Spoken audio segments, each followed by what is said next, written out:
The galaxy had always been a place of wonder and mystery, filled with countless species that had evolved over millions of years. Among them, the Zorathians stood as the most powerful and advanced civilization. Their empire stretched across thousands of star systems, their technology far surpassing anything other races could dream of creating. The Zorathians were not just conquerors, they were rulers who believed themselves to be the ultimate authority in the universe. They enforced their will through sheer force and unmatched intellect, ensuring no one dared to oppose them. For centuries, their dominance went unchallenged. On a distant planet called Earth, humanity lived in relative obscurity. To the rest of the galaxy, humans were little more than primitive beings, struggling to survive on a small blue-green world tucked away at the edge of an unremarkable spiral arm of the Milky Way. Humans had only recently begun exploring space, their first tentative steps beyond their home system, marked by clumsy attempts at building spacecraft and deciphering the mysteries of faster-than-light travel. Compared to the grandeur of the Zorathian Empire, Earth's achievements seemed laughable, but appearances can be deceiving. In the year 2147, everything changed. A routine exploration mission led by Captain Ryan Carter aboard the spaceship Odyssey stumbled upon something extraordinary, a derelict alien vessel drifting near the outer rim of Earth's solar system. The ship was ancient, its metallic hull scarred from battles fought long before humanity even discovered fire. What made it truly remarkable, however, was the data stored within its computers. Ryan and his crew managed to extract fragments of information detailing the locations of key Zorathian military outposts scattered throughout nearby sectors. It wasn't much, but it was enough to spark hope among Earth's leaders.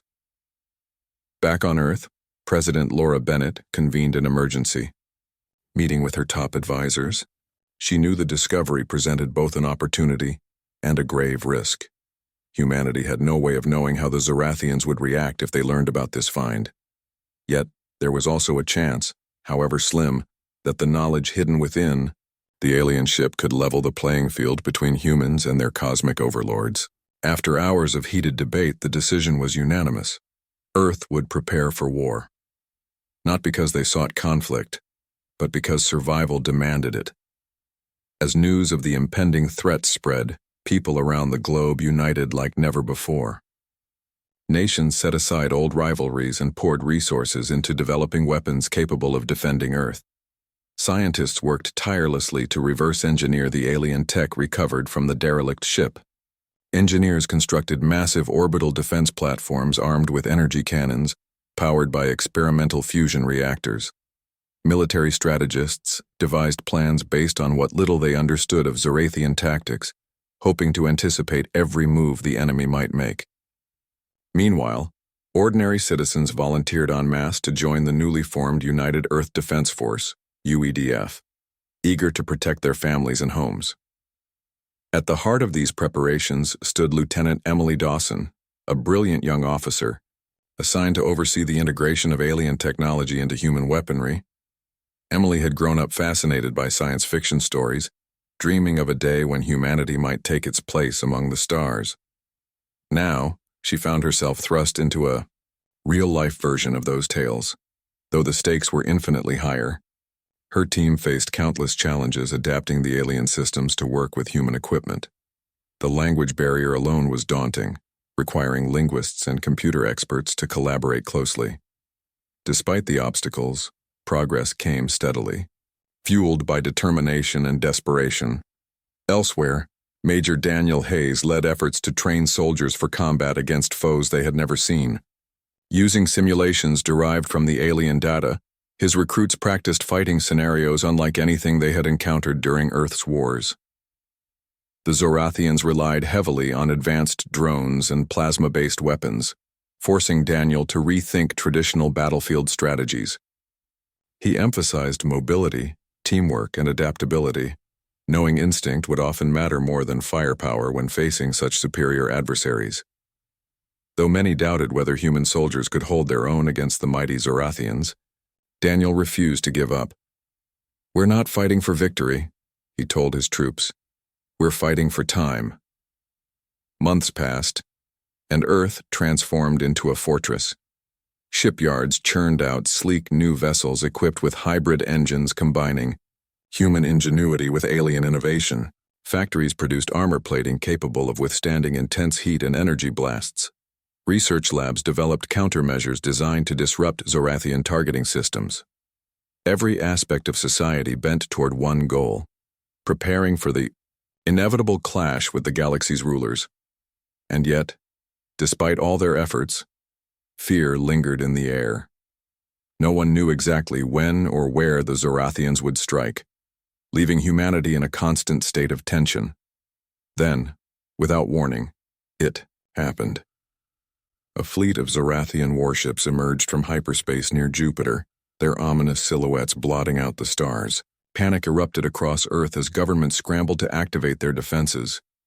Communications channels buzzed with frantic messages as commanders tried to coordinate a response. Ryan Carter, now promoted to admiral, took charge of Earth's combined military forces. Standing aboard the flagship Defiant, he stared at the approaching enemy through the viewport, his jaw clenched in grim resolve. This was it, the moment humanity had prepared for. The battle began with a dazzling display of light and sound. Zorathian ships unleashed barrages of plasma torpedoes, each explosion lighting up the void like a miniature sun. Earth's orbital platforms fired back, their energy beams slicing through space in brilliant arcs. Fighters darted between larger vessels, engaging in dogfights that left trails of debris floating in their wake. Amid the chaos, Emily's contributions proved invaluable. Thanks to her modifications, some human weapons managed to penetrate the Zorathian shields, causing significant damage to their fleet. Still, the invaders pressed forward relentlessly, their numbers overwhelming. On the ground, cities braced for impact as orbital bombardments rained down. Civilians huddled in underground bunkers praying for salvation, while UEDF units mobilized to repel any landing parties. Daniel Hayes led a daring counterattack against a group of Zorathian dropships descending over New York City. Armed with prototype rifles enhanced by alien tech, his soldiers fought valiantly, turning the streets into a fiery battleground.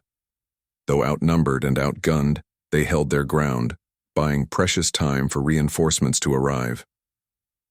Hours turned into days as the conflict dragged on.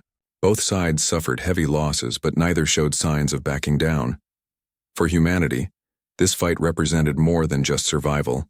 It was a chance to prove they deserved a place among the stars. Against all odds, they refused to yield, driven by courage and sheer willpower. As the dust settled and the smoke cleared, one thing became clear.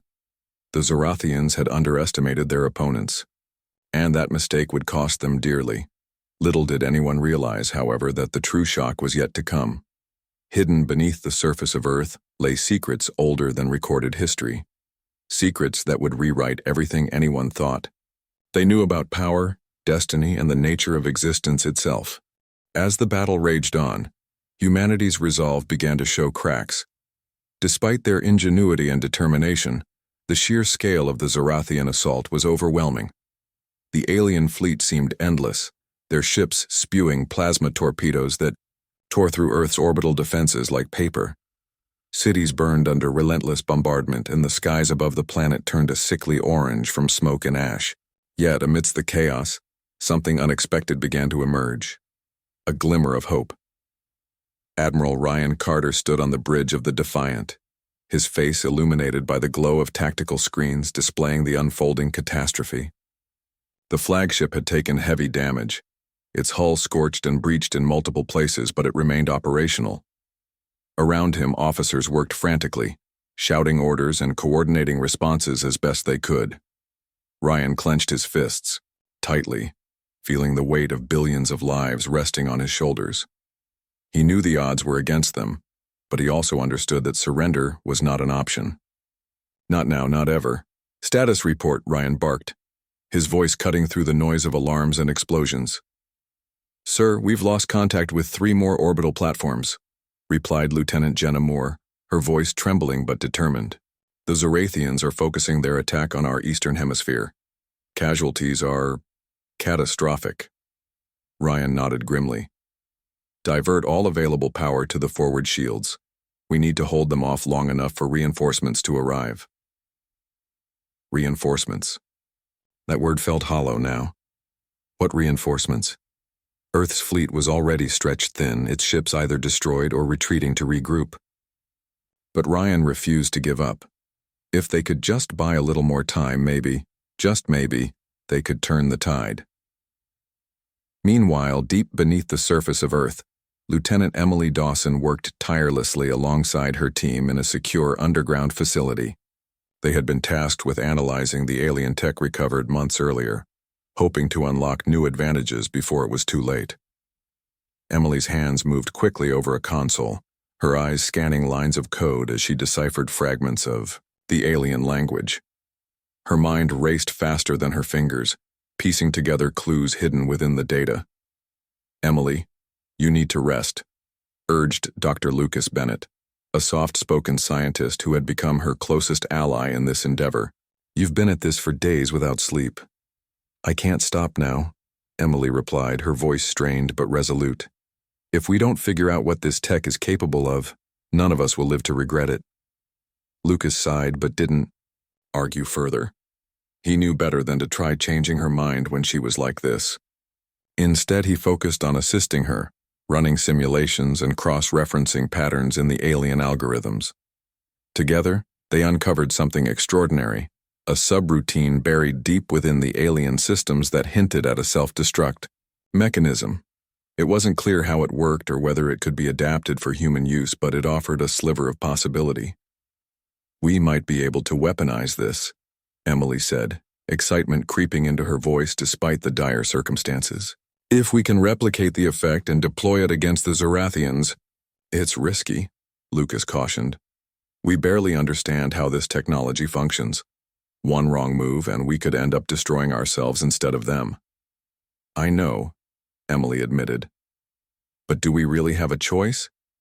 Before Lucas could respond, the facility shook violently as another wave of orbital bombardment struck nearby. Dust fell from the ceiling and emergency lights flickered to life. Outside, the sounds of distant explosions echoed ominously. Time was running out. Back in New York City, Major Daniel Hayes led a desperate defense against the Zorathian ground forces. The streets were littered with wreckage, and fires raged unchecked throughout the urban sprawl. His soldiers fought valiantly, using every trick they had learned during training to hold off the invaders. But the Zorathians were relentless, their advanced weaponry cutting through human resistance with brutal efficiency. Daniel ducked behind a crumbling wall as a plasma bolt seared past his head, leaving a blackened scar on the concrete. He glanced around, taking stock of his dwindling forces. Many of his men and women lay wounded or dead, their sacrifices buying precious seconds for others to retreat or regroup. Still, Daniel refused to falter. He shouted orders, directing his troops to fall back to predetermined positions while setting traps to slow the enemy advance. "Fall back to Sector 7, Daniel yelled into his comms unit. "Set up barricades and prepare for close-quarters combat." His words were met with acknowledgments, though some voices sounded weaker than others. Daniel gritted his teeth, knowing that morale was slipping away. He needed to inspire his people, to remind them why they were fighting. "This isn't just about survival," he shouted, raising his rifle high. "This is about proving that we're more than what they think we are. We're humans, damn it, and we don't go down without a fight." His words ignited a spark among his soldiers. Though exhausted and battered, they rallied behind him, firing with renewed determination as they retreated to safer ground. For a brief moment, it seemed like they might actually stand a chance. Hundreds of miles away, President Laura Bennett addressed the nation from a secure bunker. Her face appeared on screens across the globe, pale but unwavering. Behind her, aides bustled about, relaying updates and preparing contingency plans. Laura took a deep breath, steeling herself for what she was about to say. "My fellow citizens," she began, her voice steady despite the turmoil raging outside. "Today, we face the greatest challenge in the history of our species. The Zorathians have come to claim our world, but I promise you this, they will not succeed. We may be outnumbered, outgunned, and outmatched, but we have something they cannot comprehend. the spirit of humanity. Her speech resonated deeply with those who heard it, reigniting a sense of purpose among the populace. Civilians volunteered en masse to aid the war effort, offering whatever skills or resources they possessed. Engineers converted factories into makeshift armories, producing weapons and supplies at an unprecedented rate. Doctors and medics worked around the clock to treat the wounded, refusing to let anyone die if there was even a slim chance of saving them. In orbit, Admiral Ryan Carter executed a bold maneuver. Knowing that Earth's remaining ships couldn't withstand another direct assault, he ordered a daring counterattack. The Defiant and its escorts launched a surprise strike against the Zorathian flagship, catching the enemy off guard. Plasma beams lanced out, striking critical systems and disabling several of the alien vessels. Though the Defiant suffered severe damage in return, the Gambit succeeded in forcing the Zorathians to divert attention from their ground assault. "Target their command ship," Ryan commanded, his voice ringing with authority. "If we can take out their leadership, we might buy ourselves enough time to regroup." Lieutenant Jenna Moore relayed the order, her fingers flying across her console as targeting solutions appeared on screen. The crew of the Defiant worked in perfect harmony, each person playing their part in the desperate bid for survival. For the first time since the invasion began, hope flickered in their hearts. Beneath the surface, Emily Dawson made a breakthrough. After hours of relentless effort, she managed to activate the self-destruct subroutine embedded in the alien tech. The implications were staggering. If deployed correctly, it could disable entire Zorathian fleets. But doing so required precise timing and coordination, as well as a means of delivering the payload directly into the heart of the enemy formation. "Need a ship?" Emily told Lucas urgently. "Something fast enough to penetrate their defenses and deliver the package." Lucas hesitated, then nodded. "I'll see what I can do. In the meantime, keep refining the program. We only get one shot at this." As the pieces slowly came together, humanity prepared for its final stand. The outcome remained uncertain, but one thing was clear. No matter what happened next, the Zorathians would never forget the day they underestimated the galaxy's most resilient species. The tension aboard the Defiant was palpable as Admiral Ryan Carter stared at the tactical display.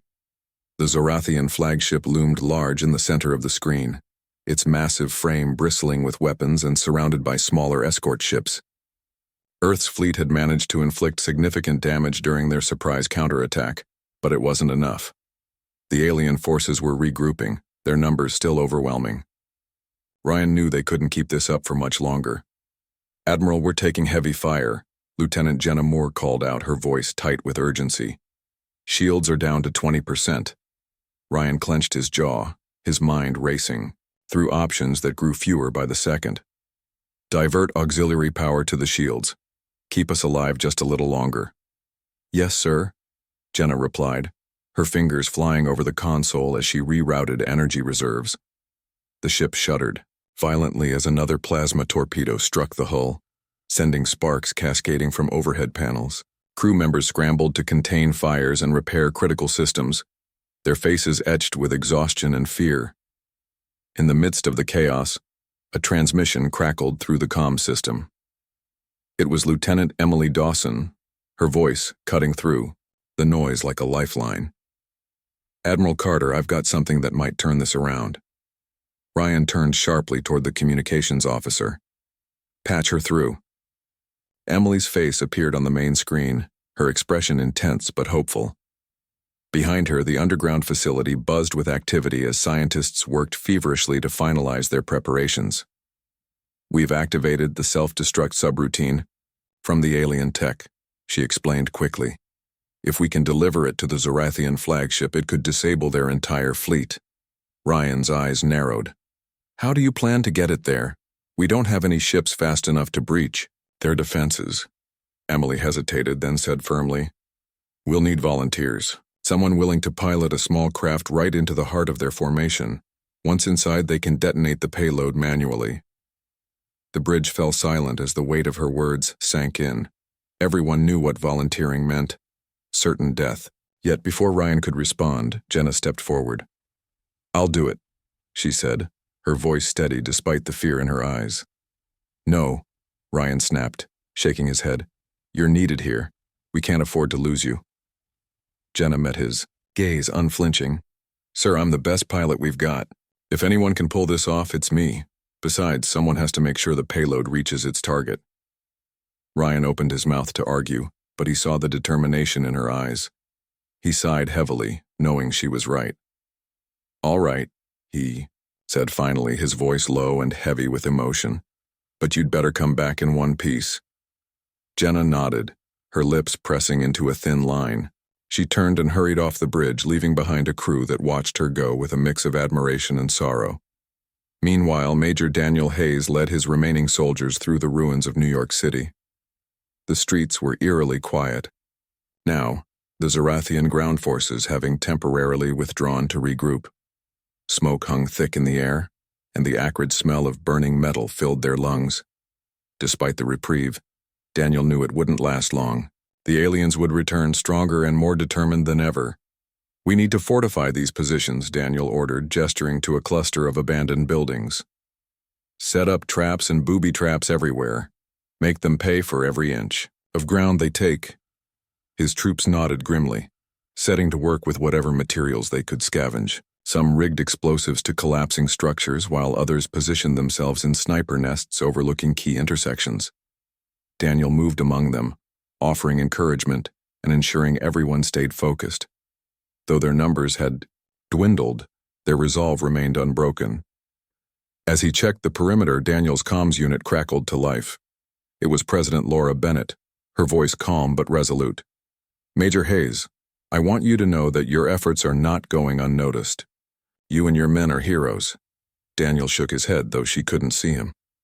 "We're just doing our jobs, ma'am, but thank you." President Bennett paused, then added, "There's talk of evacuating civilians to underground bunkers. If things go south, I want you to prioritize getting as many people to safety as possible." "I understand, ma'am," Daniel replied. "But I won't abandon my post until the last possible moment." "I wouldn't expect anything less," Bennett said, her tone softening. "Good luck, Major." The line went dead, leaving Daniel alone with his thoughts. He glanced skyward, where streaks of light marked ongoing dogfights between human fighters and Zorathian drones. Somewhere up there, the fate of Earth was being decided. All he could do was hold the line and hope it was enough.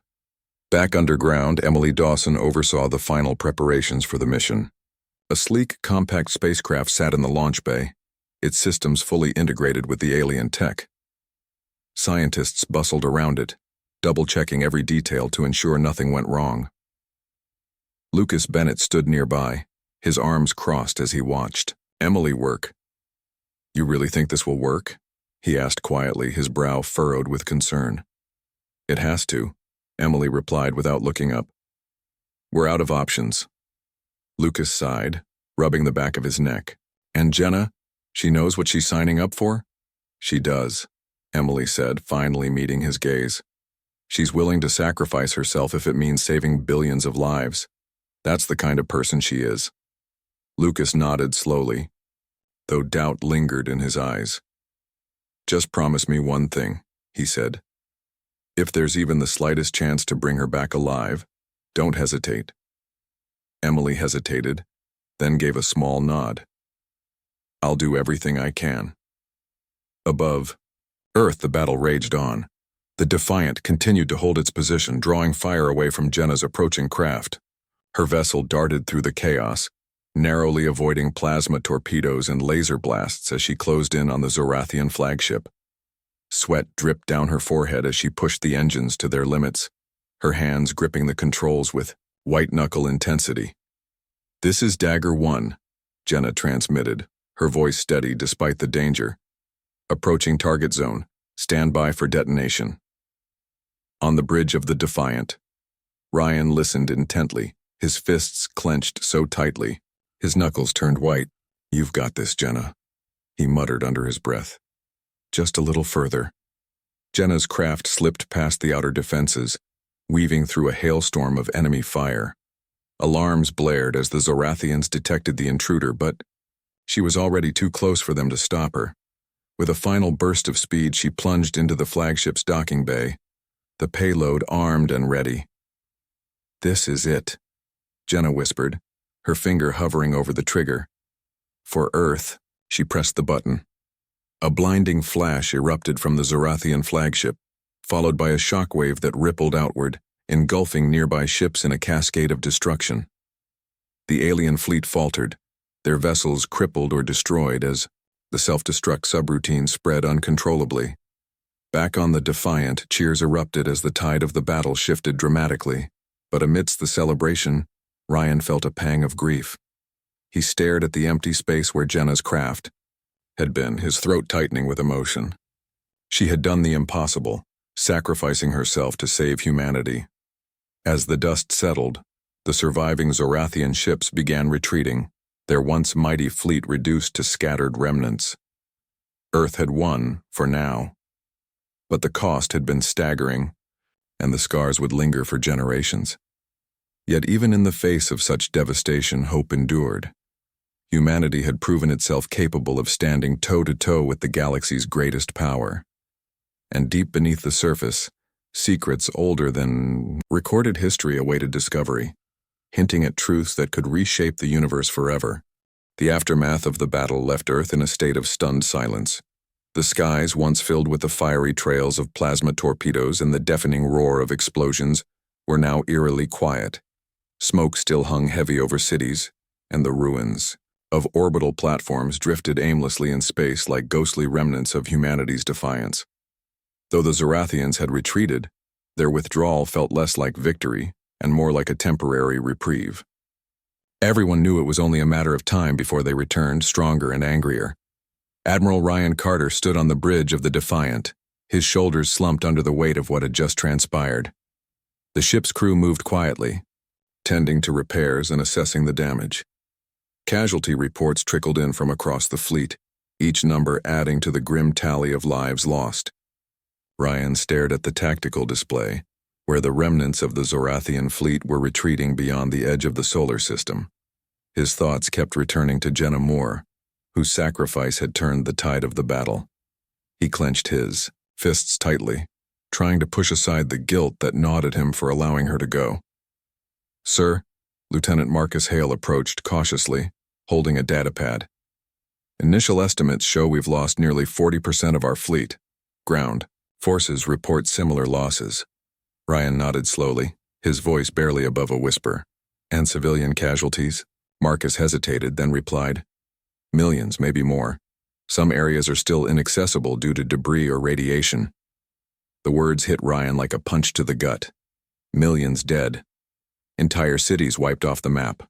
For all their efforts, for all the sacrifices made, the cost had been unimaginable. Yet, despite the devastation, there was no time to mourn. They needed to prepare for the next wave because the Zorathians would not forgive this humiliation. "We need to regroup," Ryan said finally, straightening his posture. "Assess what resources we have left and fortify our defenses. If they come back, and they will, we need to be ready." "Yes, sir," Marcus replied, saluting before turning to relay the orders. In New York City, Major Daniel Hayes surveyed the wreckage around him. What had once been a bustling metropolis was now a graveyard of twisted metal and shattered glass. Fires still burned in some places, their orange glow casting long shadows over the desolation. His remaining soldiers worked tirelessly to clear rubble and search for survivors, though hope grew dimmer with each passing hour. Daniel knelt beside a collapsed building, helping dig through the debris. His hands were raw and bloody, but he didn't stop. Every life saved was another reason to keep fighting. As he pulled a young boy free from the wreckage, tears streamed down the child's face, but he clung to Daniel as if he were the last anchor in a storm-tossed sea. "You're safe now," Daniel murmured, brushing dust from the boy's hair.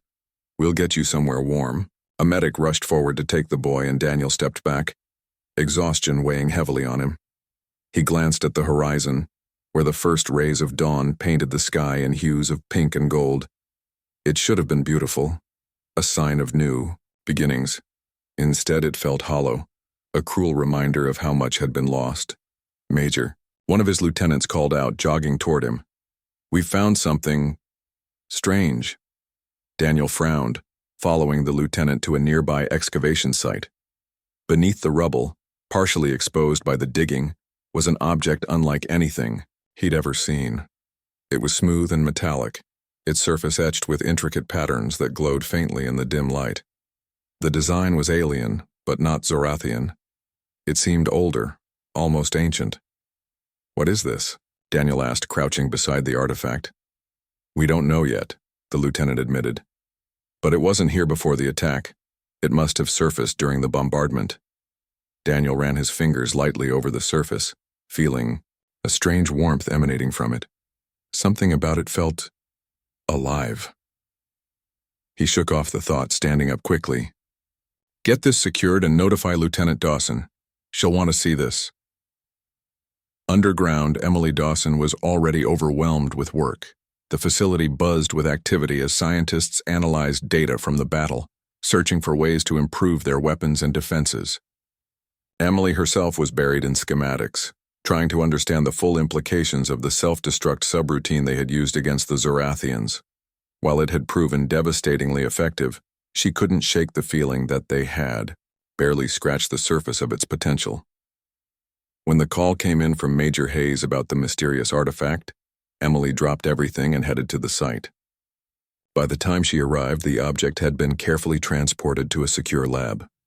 Soldiers stood guard outside, their rifles at the ready, while technicians scanned the artifact for any signs of danger. "This doesn't look Zorathian," Emily said, examining the glowing patterns. "It's too organic, almost like it's part of something bigger." Dr. Lucas Bennett joined her, peering at the artifact with a mixture of awe and caution. "Could it be related to the tech we recovered from the derelict ship?" he asked. Emily shook her head. "No, this is different. Older. Whoever built this wasn't just advanced, they were on a completely different level." As they studied the artifact, it began to hum softly, the patterns shifting and rearranging themselves. Emily took a step back, her heart racing. "Did anyone touch it?" she demanded. "No."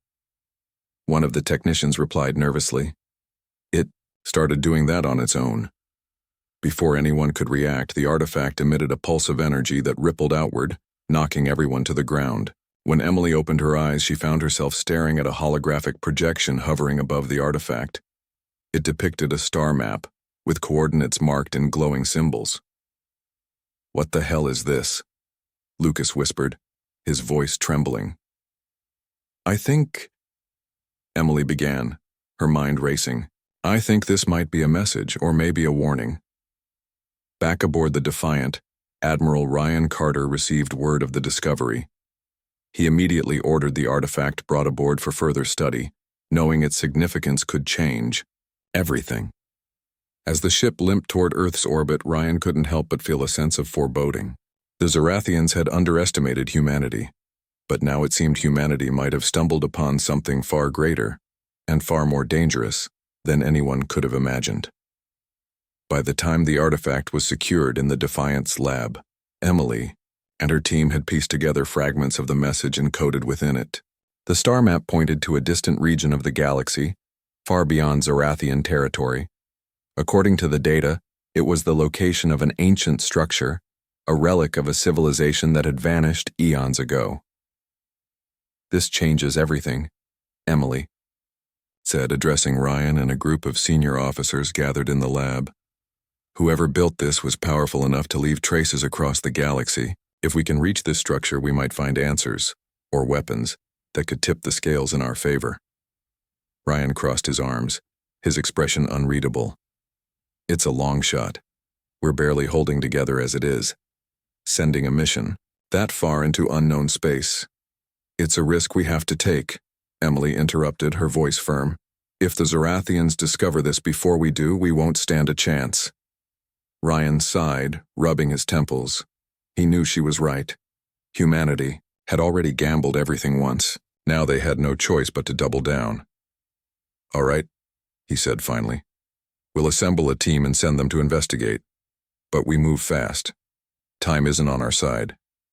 As plans were drawn up and preparations began, a sense of cautious optimism spread among the crew. For the first time since the invasion, there was a glimmer of hope, not just for survival but for understanding. The artifact hinted at secrets that could rewrite history, and perhaps even give humanity a fighting chance against the galaxy's mightiest empire. Yet, deep down, Ryan couldn't shake the feeling that they were walking into something far larger than they could comprehend. Whatever lay at the end of those coordinates, it would test them in ways they couldn't yet imagine. The mission to explore the mysterious coordinates revealed by the artifact was codenamed Operation Horizon. It would be humanity's most daring undertaking yet, a journey into the unknown depths of space with no guarantee of return. Admiral Ryan Carter handpicked a small but highly skilled crew for the task, each member chosen not just for their abilities but for their resilience and adaptability. Among them were Lieutenant Marcus Hale, who had proven himself in combat, Dr. Lucas Bennett, whose expertise in alien technology was unmatched, and Emily Dawson, the driving force behind deciphering the artifact's secrets. The ship selected for the mission was the Eclipse, a prototype vessel designed for long-range exploration. Sleeker and faster than any human craft before it, the Eclipse incorporated hybrid engines enhanced with the alien tech recovered months earlier. Its weapons systems were cutting edge, though everyone hoped they wouldn't need to use them. The ship also carried advanced scanning equipment, capable of detecting anomalies hidden beneath layers of cosmic dust or energy fields. As the Eclipse prepared for departure, emotions ran high among those involved. Families gathered at the launch site, saying tearful goodbyes to loved ones who might never come back. Emily stood apart from the crowd, her gaze fixed on the towering form of the Eclipse. She felt the weight of responsibility pressing down on her shoulders. This wasn't just about finding answers. It was about ensuring humanity's survival. Failure wasn't an option. "Ready?" Marcus asked, approaching her with a grim smile. He held 2 cups of coffee, offering one to her. "As ready as I'll ever be," Emily replied, accepting the drink. She took a sip, savoring the warmth as it spread through her chest. "You?" Marcus shrugged. "I've faced worse odds. Besides, if we pull this off, we'll go down in history." Emily chuckled softly, though there was little humor in her voice. "Let's focus on surviving first. History can wait." The journey began with a burst of acceleration as the Eclipse broke free of Earth's gravity and entered the vast expanse of space. Inside the ship, the atmosphere was tense but focused. The crew worked tirelessly, monitoring systems and running diagnostics to ensure everything functioned perfectly. Even the smallest malfunction could spell disaster so far. From home, days turned into weeks as the Eclipse traveled deeper into uncharted territory. Along the way, they encountered strange phenomena, nebulae that shimmered like liquid gold, asteroid fields glowing faintly with bioluminescent light, and gravitational anomalies that bent the fabric of space itself. Each discovery filled them with wonder, but also unease. They were venturing into regions untouched by any known civilization, and the sense of isolation grew with every passing day. One evening, as the crew gathered in the mess hall for a rare moment of downtime, Lucas brought up a topic that had been weighing heavily on everyone's minds. "Do you think whatever built that artifact is still out there?" he asked, stirring his cup of tea absent-mindedly. Emily glanced at him, her expression thoughtful. "Hard to say. Could be extinct. Could be watching us right now." Marcus leaned back in his chair, crossing his arms. "Either way, we'd better hope they're friendly. If they're not..." "They won't be," Emily interrupted, her tone firm. "Nothing this advanced comes without a price. We just have to make sure we're ready when the bill comes due." Her words hung in the air, sobering the mood. Everyone knew the risks. They had signed up for them, but hearing them spoken aloud made them feel more real. After nearly 3 months of travel, the Eclipse finally reached the coordinates indicated by the artifact. What they found there defied explanation. Suspended in the void was a massive structure, its surface covered in the same intricate patterns that glowed faintly against the backdrop of stars. The shape was impossible to describe. It seemed to shift and change depending on the angle of observation, as though it existed simultaneously in multiple dimensions. "It's beautiful," Lucas murmured, staring at the structure through the viewport. His voice was filled with awe, but also a hint of fear. "And dangerous," Emily added, her eyes narrowing as she studied the readings pouring in from the ship's scanners. "Look at these energy signatures. Whatever this thing is, it's alive." The crew quickly realized they weren't alone. Several ships emerged from the shadows of the structure, their designs unlike anything they had seen before. They were sleek and angular, with surfaces that shimmered like liquid metal. As the ships approached, the Eclipso's alarms blared, warning of incoming threats. "Shields up," Marcus barked, rushing to his station. "Arm weapons, but don't fire unless fired upon." The alien ships surrounded the Eclipse, their movements precise and deliberate. For several tense minutes, nothing happened. Then, a transmission crackled through the comm system. It wasn't in any language the crew recognized, but the tones carried a strange resonance, almost like music. Lucas adjusted the frequency, trying to isolate patterns within the signal. "It's some kind of communication," he said, excitement creeping into his voice. "I think they're trying to talk to us." Emily nodded, leaning closer to the console. "Can you translate it?" "I'll try," Lucas replied, his fingers flying over the keyboard. Lines of code scrolled across the screen as he worked to decipher the message. After what felt like an eternity, he looked up, his expression unreadable. "They want us to land." "Land?" Marcus repeated, incredulous. "On that thing, are you sure?" "That's what it says," Lucas confirmed. "They're inviting us inside." The crew exchanged uneasy glances. Accepting the invitation could mean walking straight into a trap. Refusing it, however, might provoke an attack, or worse, leave them stranded without answers. "We don't have much choice," Emily said finally, breaking the silence. "If we want answers, we have to take the risk." Ryan, who had remained silent throughout the exchange, gave a curt nod. "Agreed. Prep a shuttle, and be ready for anything." The shuttle detached from the Eclipse and approached the structure cautiously. As they drew nearer, the surface of the construct seemed to ripple, parting to reveal an opening large enough for the shuttle to pass through. Inside, the environment was otherworldly. The walls pulsed with soft, rhythmic light, and the air hummed with an energy that vibrated through their bones. When the shuttle landed, the crew stepped out cautiously, weapons drawn but not raised. Before them stood a figure unlike anything they had imagined.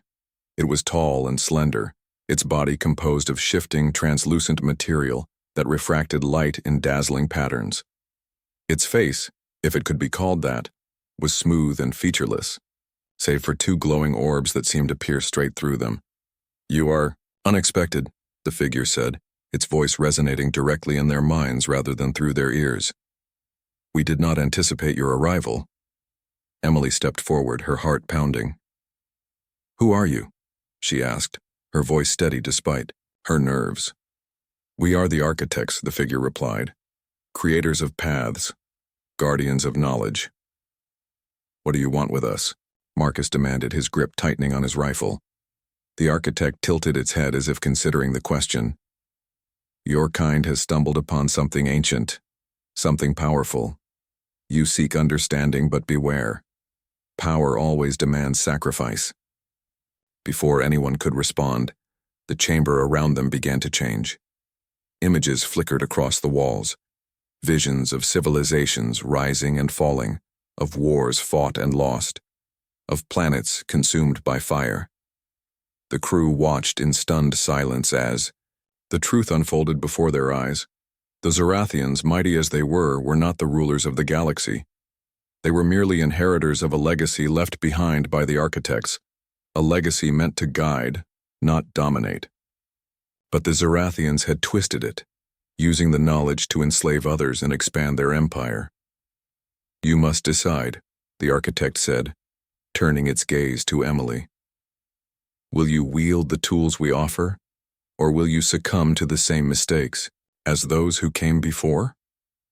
The weight of the decision pressed down on her, heavier than anything she had ever faced. Humanity's fate rested in her hands, and the wrong choice could doom them all.